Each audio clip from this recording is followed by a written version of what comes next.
Welcome to Redeemer Lutheran Church. I am Vicar Mark Knaus. Let's please take a moment and pray.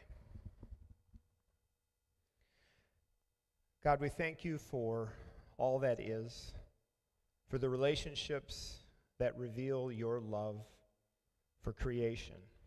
All that you create is good and beautiful and made in your image. God, tonight we bring before you those who are suffering with addiction, their families, their friends. We know that you love us and that you work through us. We ask for you to be present with us in this space and to be present with all those who suffer with this disease. We pray all this in Jesus' name. Amen. Tonight is my pleasure to welcome Jake's Reach.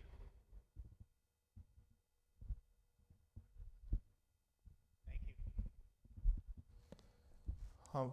My name's Frank Marr, and I am Jacob's grandfather. We marked 6 years in March 9th, Jake's passing. 2017. It's hard to believe it's been that long, and yet it seems like it was yesterday. As I put this together over the last few days, all that came back in spades, and I was glad to have a few days to put it together before I ever got up here, because anyone who's lost anyone, especially at a young age, Jake died right after his 22nd birthday. Out of that mess was born what we call today Jake's Reach. And before I have anybody speak, I want to give you the background of how we came up with Jake's Reach. Jake's mother, Jenny, is a nurse practitioner.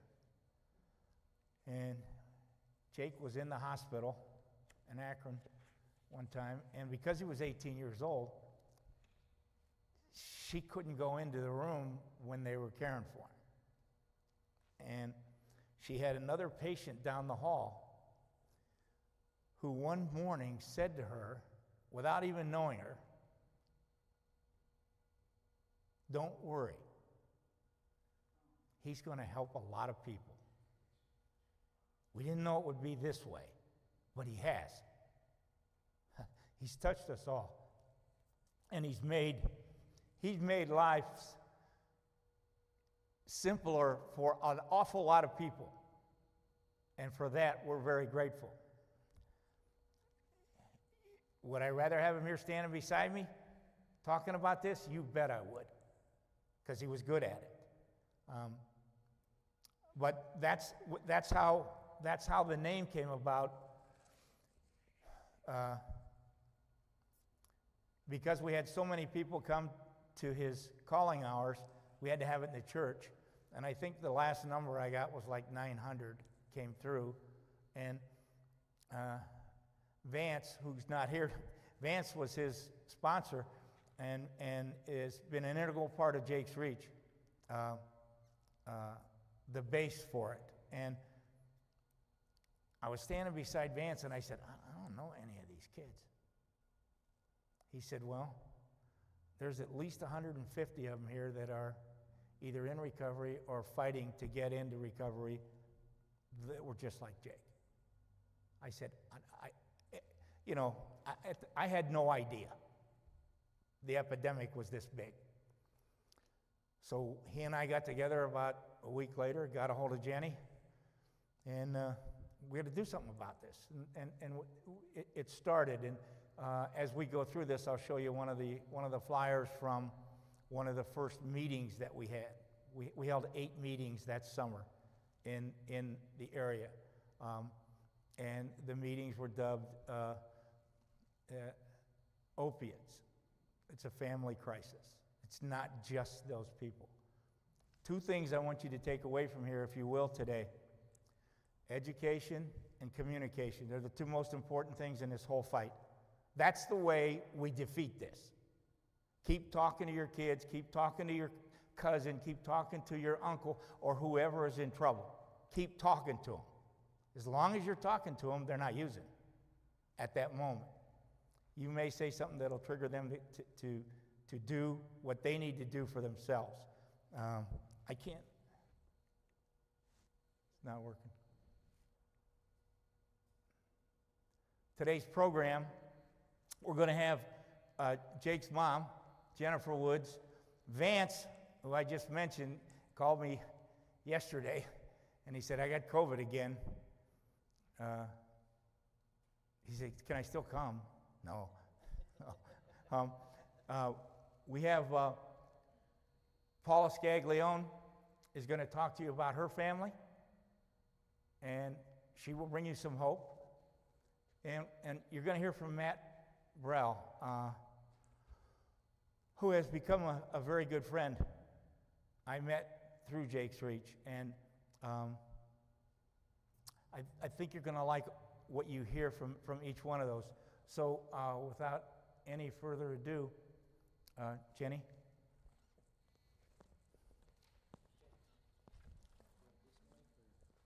Oh, she hides. She hides.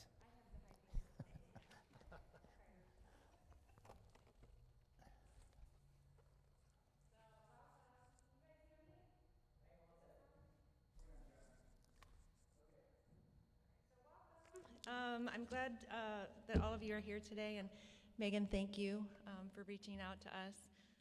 I was going to put my sombrero on and kind of explain what this is about. Looking back, you never know why someone is brought into your life, and I always knew Megan was special to me because we just had a really, awesome connection. We just really got along so well, and our lives had separated. So 20-some years ago, we waited tables at Chi-Chi's together. If you didn't know that about Megan, we waited tables at Chi-Chi's and spent a lot of late hours having conversation and also folding silverware and doing various odd jobs over there. But anyway, you never know where God's going to lead you. And when I heard from Megan, my heart just was so glad to hear from her. But out of our tragedies that we share, we've been brought back together. The first reason I'm here is because Jake is my son. My name's Jennifer, and I am a wife. I'm a mother of 4. I'm a nurse practitioner. I live in a very small community of about 3,800 people. It's a village, and bad things don't happen there, right? But I do remember the call that came up on my phone. His name was Jake, my little boy. It came up, and we had known there was something going on. We didn't quite know what was happening. He had had seizures in high school and was on various medications and developed some kind of, behavior problems. I never thought it could be drugs. I'm a nurse practitioner. If you can hear that come out of my mouth and still not realize what was going on, that's pretty remarkable. But I did get that phone call. I was leaving a shift. I was in school for my master's degree, and it was a night shift, and I answered the phone, and he said, "Mom, I'm addicted to heroin. I don't know how to stop." What? So it all came back to me at that time, just looking back. There was lying, stealing, poor self-care, explosive anger, just all those things. We saw him losing weight, and it was like the veil was pulled up over my eyes. How did I not see this? So my mission became like what any mom or parent would want to do for their child. He was probably about 19 at that time, maybe 18, 19. My mission was to save his life. What can I do, and how am I going to fix it? I was consumed, and I had 3 other children. I lived in fear. I was super angry. I felt very guilty, and I was very tired. And we did all of it. I mean, I was double checking on, waking him up at nighttime, drug testing him. We had difficulty getting him into any recovery program at that time. Oftentimes, you waited 30 days. If you ask an addict to, like, just stop doing heroin for 30 days, or, that's almost impossible. The pain and withdrawal is very, very difficult. The lie that I was going through was that I could save him and fix it for him. But this becomes that enabling kind of behavior we have.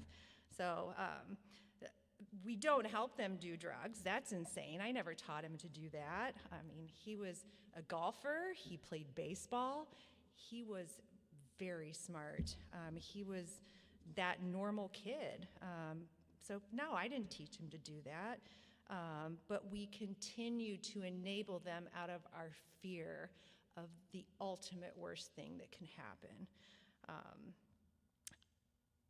I did everything I did because I remembered the son that I birthed, that I loved, that had a golden book memorized when he was 3. He loved reading. He loved sports. He loved his family.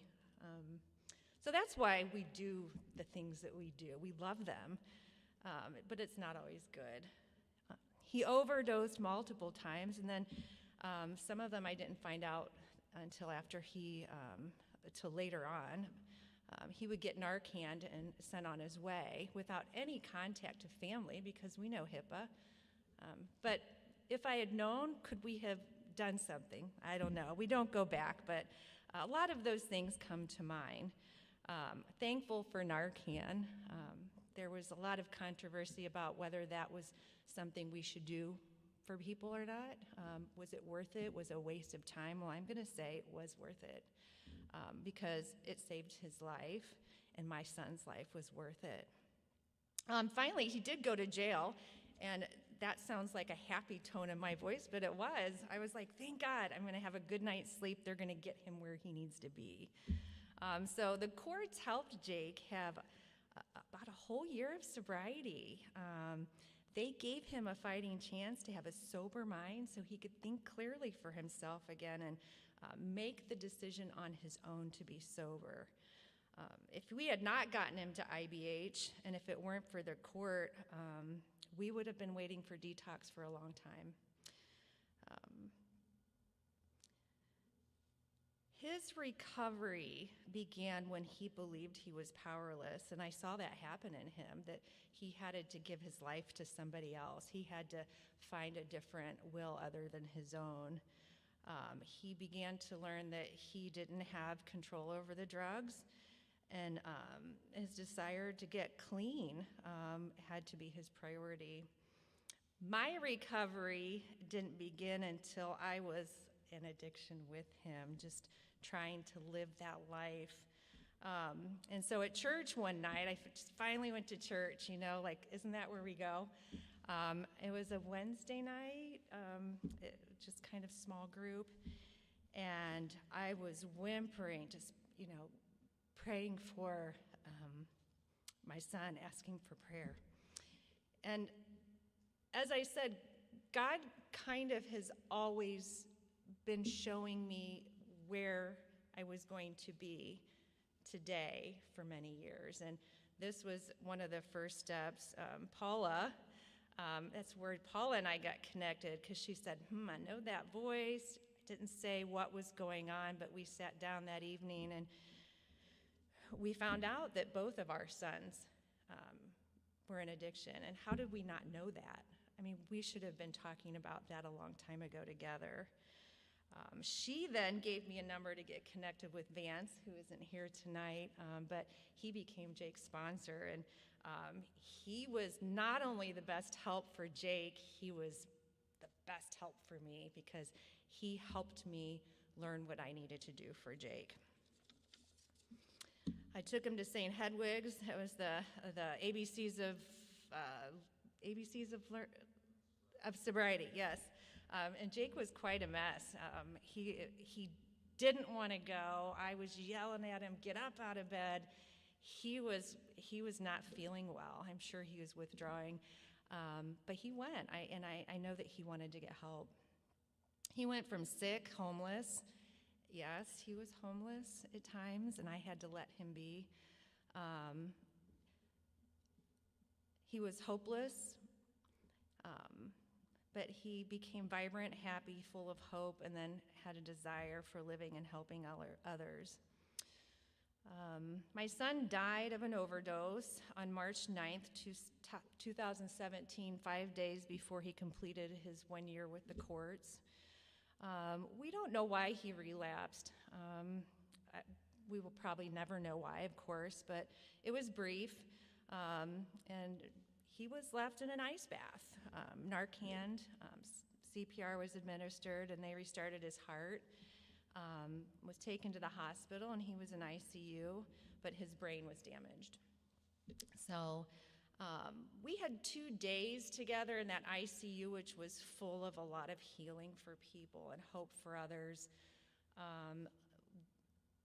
The ICU opened their doors for all these people that were in recovery to come just, tell him they loved him. And from what I hear, a lot of those folks said they were sober that night because of Jake.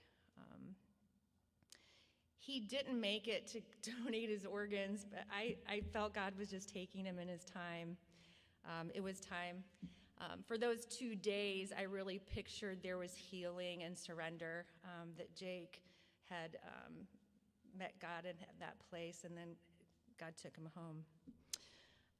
I believe 1 year could have been 60 had he not slipped away and succumbed to that free will.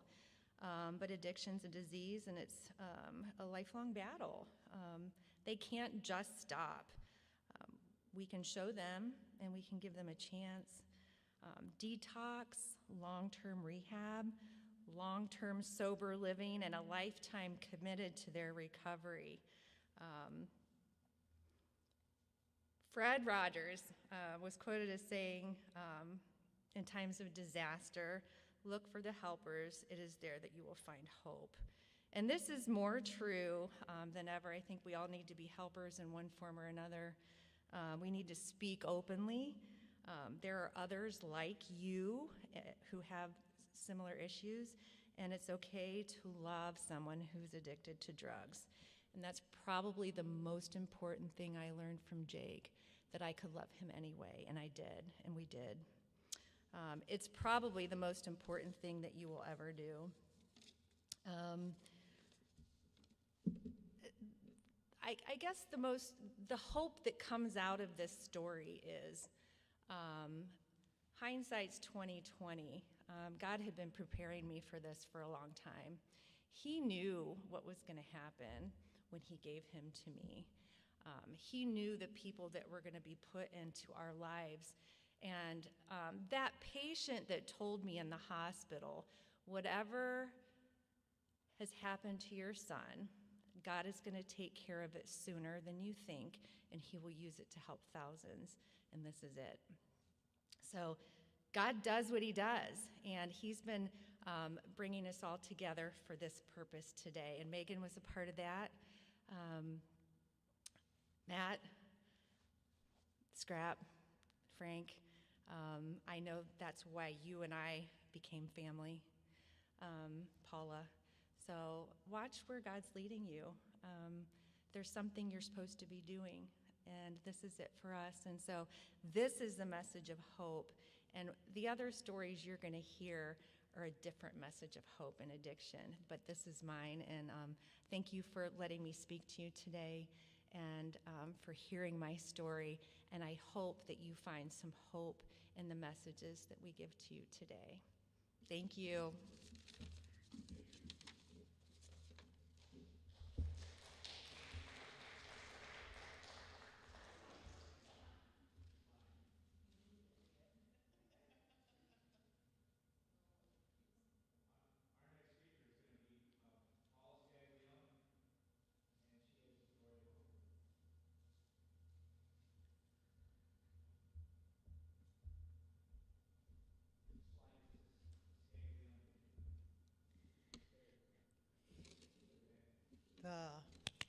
Does my heart good. My story started on a phone call from my ex-husband. Michael was down in Florida with him. They were playing on a trampoline. They had two, one with a fence, one without. He had jumped up and over on the first one, made it fine. They're like, let's videotape it, do it again. So they did, and he literally flipped this way, and by God's grace, some angel had to flip him this way because he broke his femur up towards the ball of his hip. So I get the phone call, and I'm like, Michael either has a broken hip or a broken leg, and I'm like, what? So I'm scrambling to get home because I was out shopping. It was, Black Friday, to get an airline ticket to get down to Panama City, Florida. So we get that arranged, and he's like, okay. He's like, they're going to do surgery. I'm like, okay. I'm like, whatever you do not let him operate on him until the morning, because by then it's like 7:30 at night, and he was finishing up another surgery. And I'm like, do not let him operate on him, whatever you do. And the guy came in, and he was like, I'm too tired. He goes, let's just dope him up, and then we'll do it in the morning. So in that time, I'm flying down that morning, and I tell my ex-husband, I'm like, look, you need to pray over him before he goes into surgery. I will. I'm like, you better, And so a nurse goes, do you mind if I pray over your son? So that kind of took him off the hook because he was, nervous about doing that, I guess. And she did. She prayed over him. And I was like, never more thankful, So they come and get me, and I got there just as the surgery was ending, and the surgeon's like, he goes, your kid's got big feet, because they have like this little kid. I guess they have to like hold his leg up, before to get the rod in and stuff. He goes, it took me a little bit. He goes, but I got the rod in. He'll be good to go. And I'm like, okay. So I see him, and we're there for a few days. Then we fly home, and he was told, you know what, it's going to hurt. We're going to give you pain meds. We're going to do this, and it's going to hurt for a while. It's going to take a while for that pain just to go away because of what happened. He goes, it'll be strong because you got the rod in there, but you're going to be in pain. So we kept getting pain meds refilled. And finally my doc's like, hey, how about we try acupuncture, because we're going through a lot of pain meds. So we tried that, and he was like, oh yeah, it's kind of helping a little bit. Well, then to come to find out,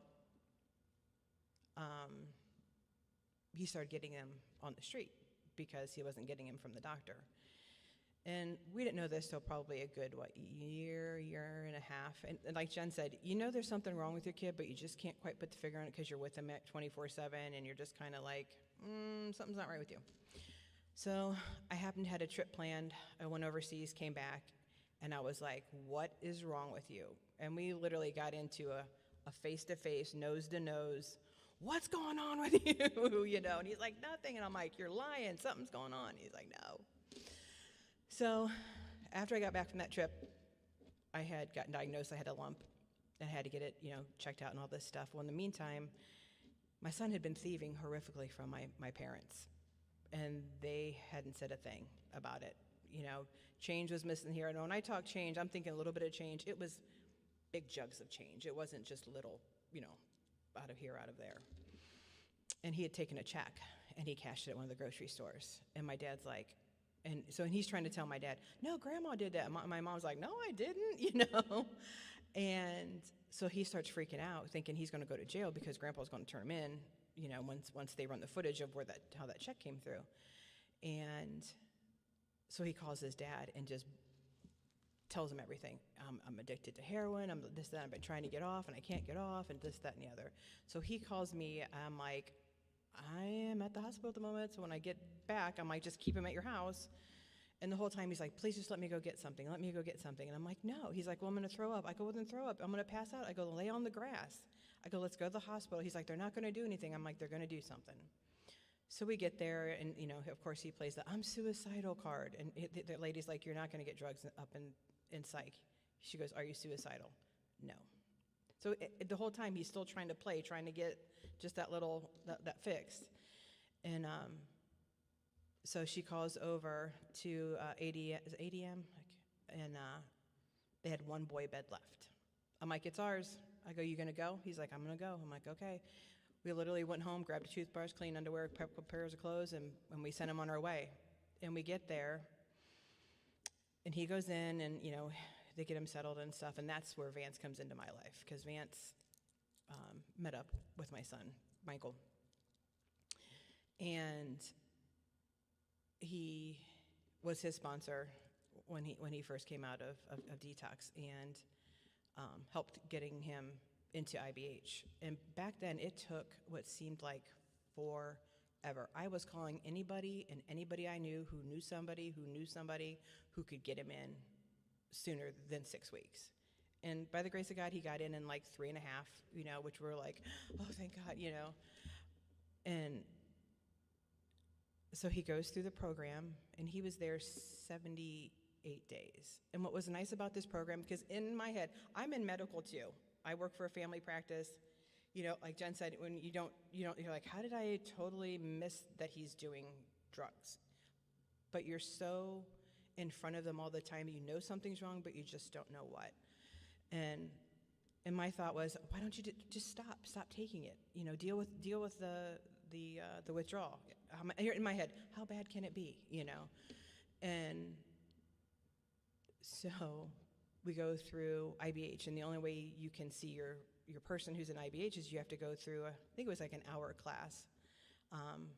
After a certain amount of time, it was only on Sundays. You had to go through an hour class of teaching, and then you could see your person, and you could stay. I think we got to see him for like 2 hours. So we got to go. It was me, my ex-husband, and our other son, Austin. We all went through the classes and stuff, and it was very eye-opening as to what it does to the brain in your person. It totally messes with it. It says, I'm good here, and then the drug goes, no, you got to get to here just to feel normal, and then you got to go to here to feel normal, and then you got to go here and here until they're constantly having to get more and more and more and more and more just to feel like they're not going to die. And that was a very big eye-opener for me, because I'm like, in my head, just stop taking it. Just stop doing it. It can't be that bad. But it was that bad. You can't just stop taking it. And it takes a while for the brain to come down and be like, okay, here's my norm. We're not up here now. We're down here a little bit. And it took time to get down from there. So his 78 days there, like Jen said, you never slept better in my life. Never slept better in my life, because I knew he was in a safe environment. I didn't have to worry, where he was going to be, because we had the talk from Vance in my ex-husband's driveway, because I'm like, you can't stay at Grandma and Grandpa's anymore, because we had lived there from when they were younger, and I'm like, you can't live here. And my parents were like, what? I'm like, no. I go, he is robbing you blind. He will continue to rob you blind. I'm like, no, he can't stay here. So when he came out of the ADM, he went and stayed with his dad for a little bit, and Vance came over, and he finally told him, he's like, look, he goes, while we're waiting to get you in, he goes, you can either stay at your dad's, you can be homeless.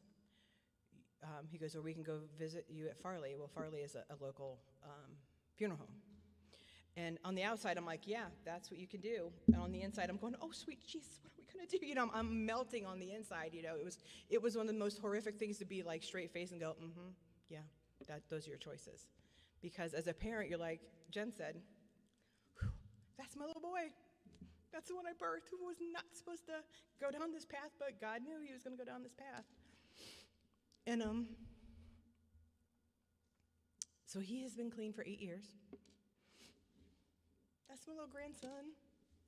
That's his soon-to-be wife, Lydia.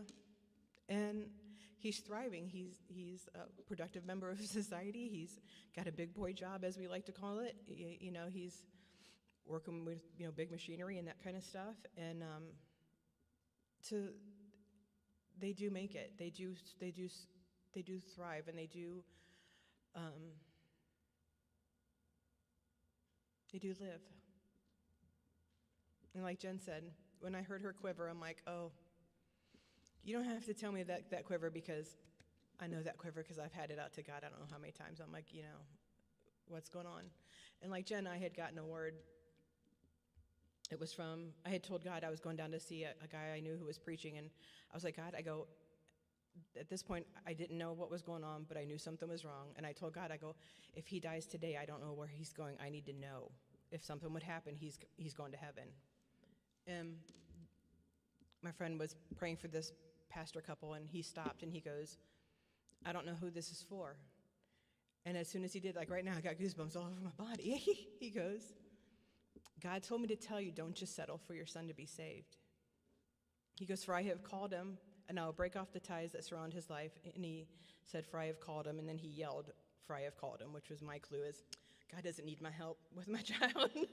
Even though I'm like, I'll help you. Just tell me what you need, God. But, and like Jen said, you have to love them. You don't have to like them, but you have to love them. They have to know you love them. They have to know you love them.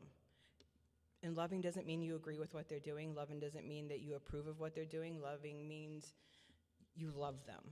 You have to love them through it. And sometimes love is, sorry, babe, you can't live here. Sometimes love is, I'm sorry, but you're going to have to be homeless unless you can figure out something else. And love is, I love you, I will help you through this however I can, with the means that I have and how to do it and get you into where I need to get you. Because that's the most desperate feeling of a parent when you can't get your child in some place where you know they need to be. But look at that picture. They're happy, and this little boy is the center of their eye. And I know my son is, he's a good daddy, and he, you know, I know he thinks about this stuff. Like, he still tells me things as he thinks I can take it of things he did during his time doing drugs. And him and I have had a few conversations. I go, I never would have pictured you at this at Vinny's age. He's like, no, Mom. He goes, I never would have pictured myself doing it either. So the opioid crisis is a real crisis. It is a disease once it gets a hold of somebody. It's not, oh, just stop because, you know, you're hurting yourself and everybody else around you. People need to get into places. They need help. You need to love them, love them, love them, love them. Love them.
I can't tell. There it is. All right. My name's Matt. I'm a person in recovery. I'm going to talk a little bit about my personal journey of recovery, and I'm also going to talk a little bit about how Jake's Reach has helped me. So I was introduced to Jake's Reach. First off, I knew Jake in recovery. I believe I was probably at his first meeting at the ABCs of Sobriety. So I knew Jake in recovery, and that's how I remember him. You know, Jen talked a little bit about how, you know, God has kind of laid these dots out for us, and I believe in that in my heart, that, you know, it's up to us to connect the dots sometimes. In hindsight, you look back and you think, well, it was all there for me. So I think it might have been the third Jake's Reach or around about there in the summer of 2017 that I came to a Jake's Reach. You know, Vance was organizing it, and I'm not even sure if I'd met Frank yet or Jenny. But I heard that they were having a Jake's Reach where Narcan was going to be available. And at this point in my recovery, I was like probably a year and a half sober. So as a heroin addict myself, I figured that having Narcan was a good idea, not just for myself, but as a heroin addict, I feel like I could spot somebody overdosing out of a crowd, and be able to effect help. Little did I know that God had a much greater plan for that Narcan that I would receive at Jake's Reach that day. Fast forward a little bit to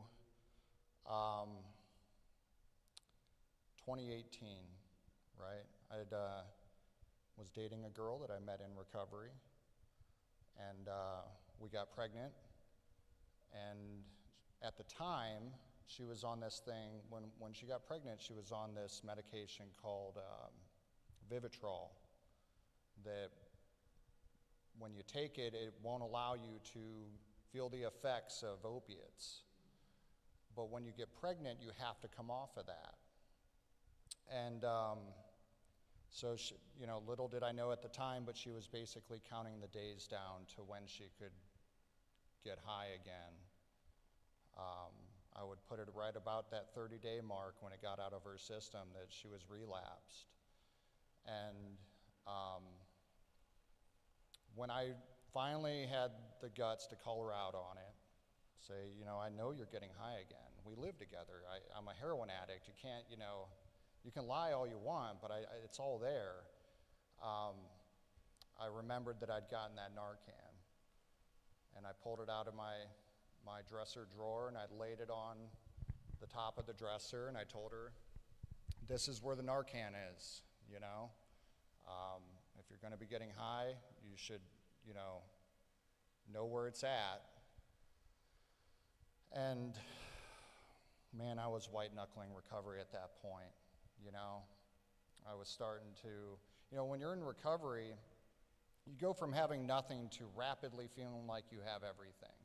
Because when you have nothing and you gain just a little bit, you feel like you've accomplished so much. And I started accomplishing some good things. And so I started, scaling back my devotion to recovery, my personal recovery. Big mistake on my part. And so it was one night, we were sitting on the couch together watching TV.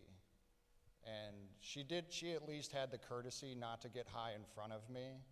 But, I knew when she disappeared into the bathroom for an hour and came out that she was, she was loaded.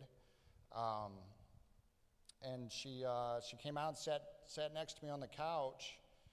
And I remember this so well. It's terrifying to the family and loved ones that have had to have dealt with somebody that's getting high in active addiction. It's terrifying. But I remember her head went back, and she let out a noise that I can only describe as a death gargle. And I couldn't believe it, so I sprung up. And despite the fact that I had the training at Jake's Reach, that was a great Jake's Reach. They brought in a professional that knew. You basically took an hour's course to receive 2 packets of Narcan about how to administer it. And all that goes out the window when you're watching someone die in front of you. I'll just tell you that. I hope that's something you'll never have to endure. But I basically did the classic, started shaking her, started screaming at her, and then it hit me that I had Narcan. So I jumped over this coffee table I had. I split hard left down this hall, hard right into my room, grabbed the Narcan, and within a couple seconds, I was back on top of her. And it tells you to lay them down, clear their airways, and I didn't even wait for that. And this Narcan, one way that you administer it in the kit that I had gotten, it's a nasal spray. Basically like the nasal spray you would see for a cold. It's very much like that, to where you just stick it up their nose and you hit this thing and it sprays the Narcan into their nasal cavity. And this stuff's like a miracle. So it was, 1, 2, 3, and she's back. She's confused. What happened? What happened? I said, baby, you overdosed. She said, no, I didn't. They're always, we're in denial about things. And she said, no, I didn't. I said, you overdosed. And I think the next time, it must have been either the next day or the next few days, I saw Vance again. And at that point, I knew that Jake's Reach was running a tally on the lives that, the Narcan that was being handed out had saved. And I went to Vance and I said, "What's it at now?"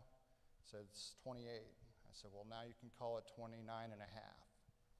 Because that day, that Narcan that I received at Jake's Reach saved my daughter, my unborn daughter, and her mother's life.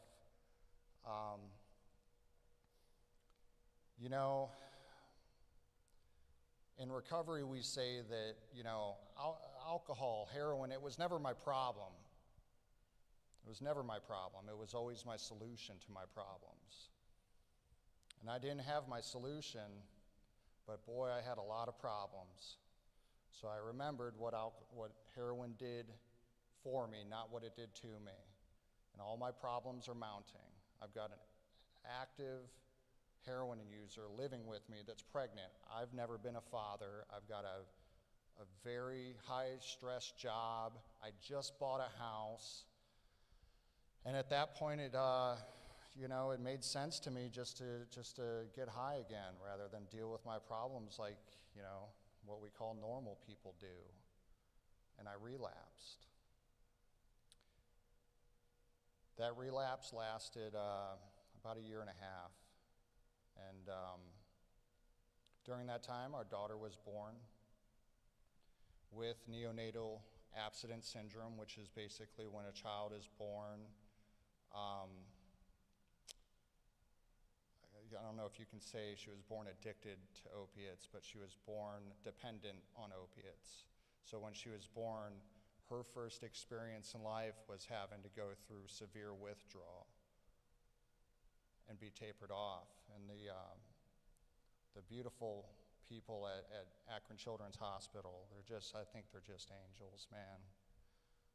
I'm forever in their debt. And so, that's a big problem for me. How am I going to respond to it? I'm going to just keep getting high because my problems are getting even worse. I've got children's services. The mother, she gave birth, and they immediately basically took the child away from her. And so naturally they come to the father. What's the father doing? Well, the father's getting high too. We're both blessed that her family and my family, but predominantly her family, came together to take custody so the child didn't have to go into the system. The mother's problems got considerably worse than mine. She ended up going to prison for almost 2 years. And I continued doing what I do. And boy, we say, there was a lot talked about praying for the still sick and suffering. Paula mentioned it, Jenny mentioned it, Frank always talks about it. I don't doubt one bit that I was prayed back into recovery. It was a collection of prayers probably being said for me, by my family, by the people in recovery that knew me. And some things started happening that I can only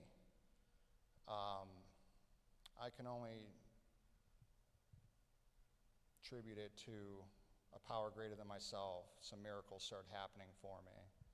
I decided that, I needed help again, and I called the detox that I'd been to several months before unsuccessfully. With the best intentions, I left there and still got high. But I wasn't done. This time was different. I was actually done. And so I go into detox, and man, things are different this time. See, Paula talked about this a little bit with your son going through withdrawal.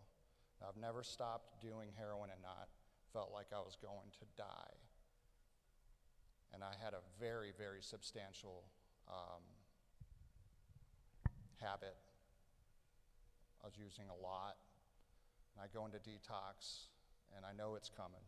I know that detox is coming. 2 days go by. It's not that bad. Third day goes by. I think I ate a little bit. Fourth day, I think I actually slept a little bit. And before I went into that detox, I remember I had my hand on my mom's car door. I said, hey, Mom, call IBH for me, see if they got a bed open. And Paula mentioned this. At that time, IBH had a waiting list of a month minimum. About 6 days into this stay at the detox, my mom starts calling this detox, and a worker there came up to me, you need to call your mom. I said, she knows I'm all right. Just tell her I'm here. You know, she knows I like to be left alone and just, you know, suffer in silence. And I go, no, you don't understand. She's been calling every 15 minutes. You're going to call her back, you know. And so I said, all right, it just gets you off my back. I'll call her. And I call her, and she goes, you're not going to believe it. IBH has a bed open on Thursday. I get released on Wednesday. Another miracle happened. I was able to get into IBH. While I was at IBH, I was, you know, I was so eager to get back and see Vance. See, I'd come back a couple times, you know, and it's always such a humiliating feeling when a person in recovery comes back after a period of recovery, even though, you know, us in recovery, we're just happy to see you and happy to know that you're okay. But, you know, as an addict, you carry this guilt, shame, and remorse with you about it. But this time I just couldn't wait to see Vance. And the IBH bus took me to this meeting that I knew there was a good chance I'd see Vance. It's called the Men's Toolbox, right? And I saw Vance, and you see, another miracle that happened before I went into detox was I'd called my dad and said, hey, Pops, I need to get out of this apartment, because I was basically burning my stuff to the ground. I was creating my river Rubicon, so to speak, to where there was no point. I was going to the point of no return is basically what I was trying to do. I was leaving nowhere to go back to, because I knew if I were to be left to my own devices again, that I would probably slip back up. And so somehow I'd made the decision pretty early on to go to a sober living house. So I went to the Men's Toolbox, and I saw Vance. He said, hey, you ought to go talk to Frank. I said, oh yeah, where's Frank? Frank walks up. Frank graciously says, we would like to sponsor you to get in, because sober living is expensive. Treatment is expensive, and you need to have resources. And a guy like me that likes to burn things to the ground, you know, doesn't have many resources. And so Frank said, we'd like to sponsor you at your sober living house. And boy, that was just, again, I call them winks from God, you know. It's this little concept that I've got that, you know, an addict like me needs to have to see. It's not easy for me to believe, so I have to be able to see where my higher power is working in my life in a positive way, and that was a big one, because now, you know, it's taken the pressure off of me and to be able to just focus on my recovery, not have to work right away. So I get into the sober living home of my choice, and this was at the end of 2019, you know, and you know, God also, I think, has a sense of humor, because I needed the world to be a stable place. Turns out he had another plan. He wanted to, you know, introduce this thing called COVID-19. But, you know, there was always support from Jake's Reach during that time, and there was always support in the recovery community. While I was in IBH, I just want to tell you this part of the story, because I think I can't, you know, put that picture up here and leave you hanging on how it all worked out and how God connected the dots for me. Before I was going to leave IBH, my lawyer called for juvenile courts because of this pending custody case that I have for my daughter. I was basically non-existent, total and abject failure as a father. I'd seen my daughter maybe a dozen times in the first year of her life. And they're getting ready to close the case. The mother's in prison. And so they're getting ready to close the case on her and give full custody, permanent custody to the grandparents. And my lawyer said they're going to want, this hearing's coming up that's going to decide this. Are you able to attend? And, IBH is a level of care that they will not let you leave even for a court appearance. Basically, if you leave, you can't come back. If you can leave here, then you must be well enough to just stay away. And I asked my lawyer, I said, can you get me an extension on this hearing? He goes, I doubt it. You have not been to many other hearings, and I can't promise you that they're going to give you an extension on the hearing, postpone it. And I said, well, you got to try, man. And he did, and he calls me back the next day, and he says, I don't want you to get excited, but I got an extension for you. He goes, they might just want to tell you to your face so that you're not confused about what your rights are, because I've seen it 100 times. And I get released from IBH, and this hearing is up for custody. And me and my lawyer go into this room, and he says, they're going to ask you if you want to take the stand for yourself, He said, do you want to get up there and take the stand? I didn't have any charges against me. I'd like to be open about that. I said, yeah, that's why I'm here. I'm here to fight for custody of my daughter. And he says, all right. And we get, the meeting starts, or this hearing starts, and, the guardian ad litem gets up there and totally paints me to be a pretty awful person. The maternal grandparents get up there, do the exact same thing.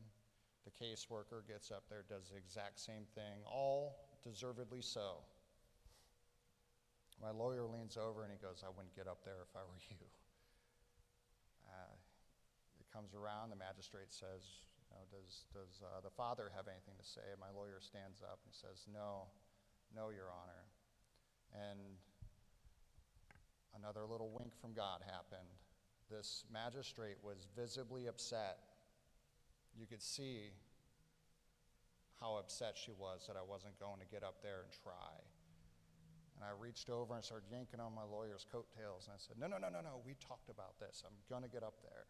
He goes, I'm sorry, he said, we'd talked about this. He does want to say something against my advice. He does want to get up there. So I got up there, and I don't really remember what I said. I know that I gave an honest account of the last year of my life.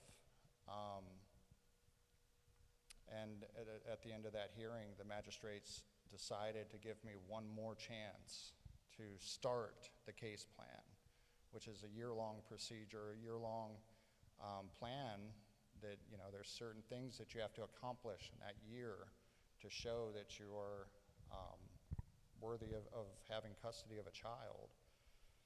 And, during that time, COVID happened, and I still, stayed in my program of recovery, stayed connected to Jake's Reach, and at the end of that year, I was lucky enough to get custody of our daughter. The mother got out of prison, and we went to the table, and we negotiated 50-50. And her mother, I don't see her a lot because our trade-off is daycare, but she seems to be doing well herself.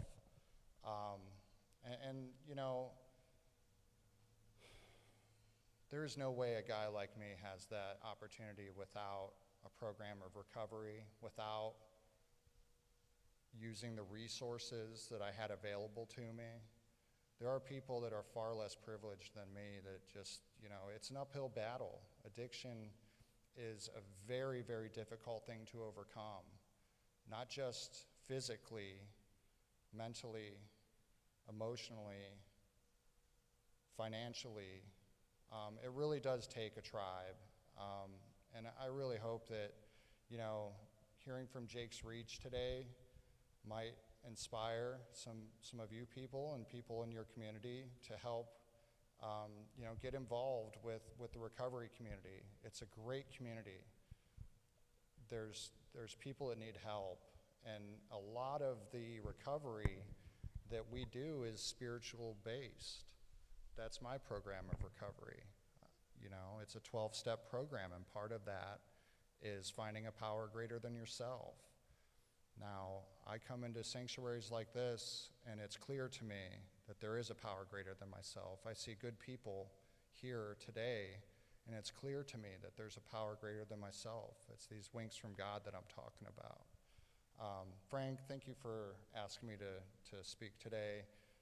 Thank you for opening your church to us and to me. Thank you.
This book is very enlightening. I would recommend it for anybody. You got teenagers in your life. You want a roadmap? Pretty good. The Big Book of AA, Dr. Bob and Bill. If you eliminate the word alcohol from that book, it's just a better way to run your life.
words are powerful, and your words, your stories were amazing tonight. Thank you.